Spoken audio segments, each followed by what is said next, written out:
Bilang magulang, huwag nating isisi sa iba o kaya sa teacher ng ating anak, ng ating mga anak, ang ating mga pagkakamali or pagkukulang para sa ating anak.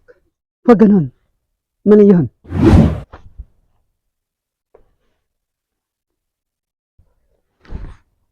Tapos ng setup, hintay lang namin na dumating yung mga taga-Coast Guard para sa kanilang breakfast.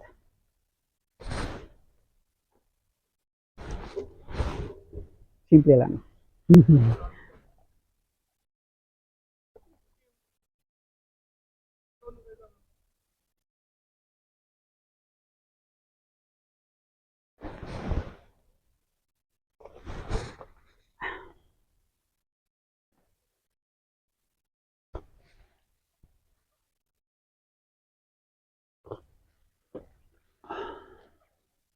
Mamaya breakfast nila around 8:15.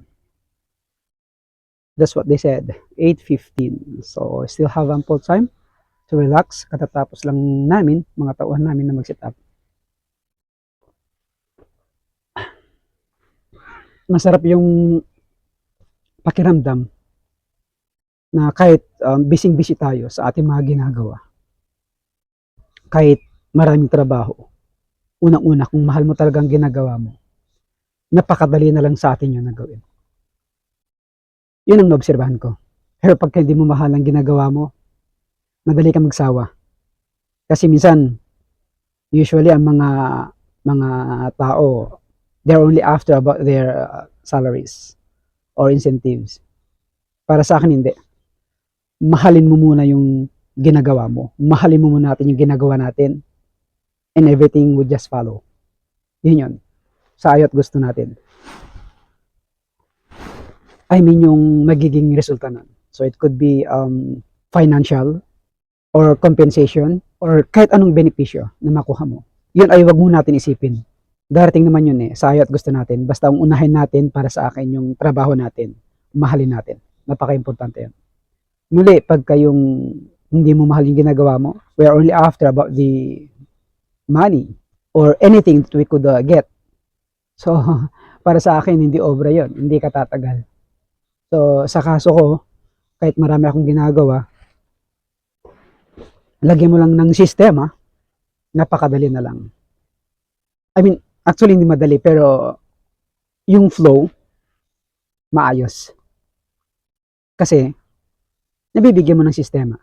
Sa oras, sa panahon, at siyempre sa disiplina. May iba ako. Since we still have ample time sa mga tauhan ko, with our people, eto napakasimple lang.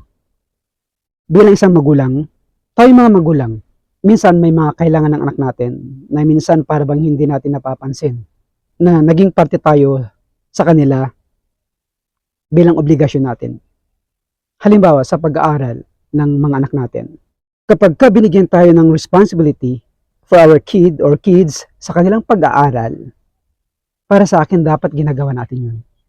Kasi mayroon akong na-experience bilang isang guro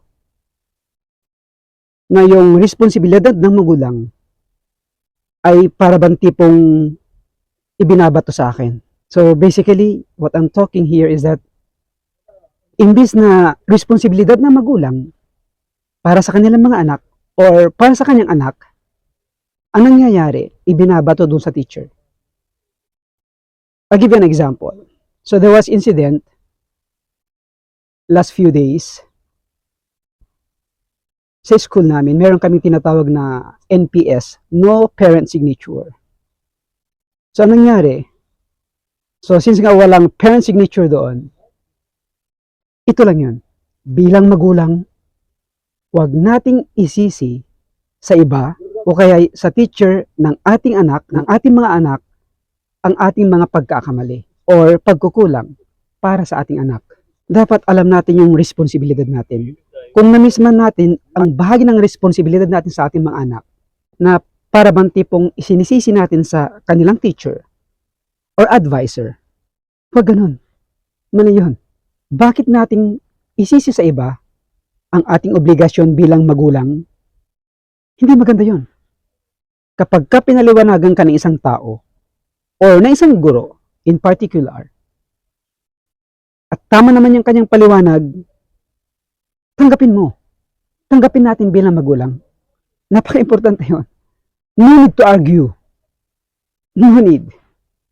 Kasi pagkukulang natin bakit nating ipapasa sa iba ang ating obligasyon?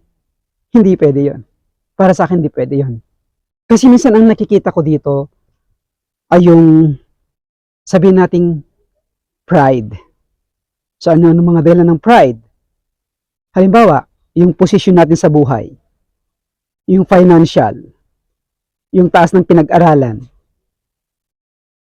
Ito yung mga nakikita kong bagay kung bakit ang tao ay tumataas sa pride. Yun lang nakikita ko. Ngayon, pagka nagkamali tayo sa ating mga obligasyon or sa ibang tao, huwag nating isisi sa iba. Dapat, para sa akin, ina-analyze natin yon. Sinusuri natin ang ating sarili para sa ganun, maituwid natin. Hindi yung isisi natin sa ibang tao. Maling-mali yun. Maling-mali. Ito pa kasing worse Sometimes, we intend to argue because of pride.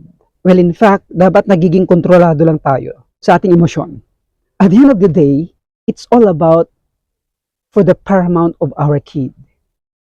Hindi ang ating sarili. Hindi ang ating pride. Sana po, bilang magulang, bilang tayo mga magulang, patungkol sa ating mga anak, kung meron tayong apparently na nakikitang mali, huwag tayo magiging kind of arrogant sa pananalita at sa kilos. Para sa akin, alamin muna natin kung ano ang dapat nating gawin at i-examine kung ano yung talagang nangyari. Para sa ganun, maresolba mga bagay-bagay na dapat iresolba para sa anak natin. Kasi at the end of the day, tayo din naman mapapahiya kapag mali yung ating perception. And besides, like what I said, this is all about the paramount of our kid or kids, hindi para sa ating sarili. Sana po, nakapulot po tayo ng konting advice. Salamat po.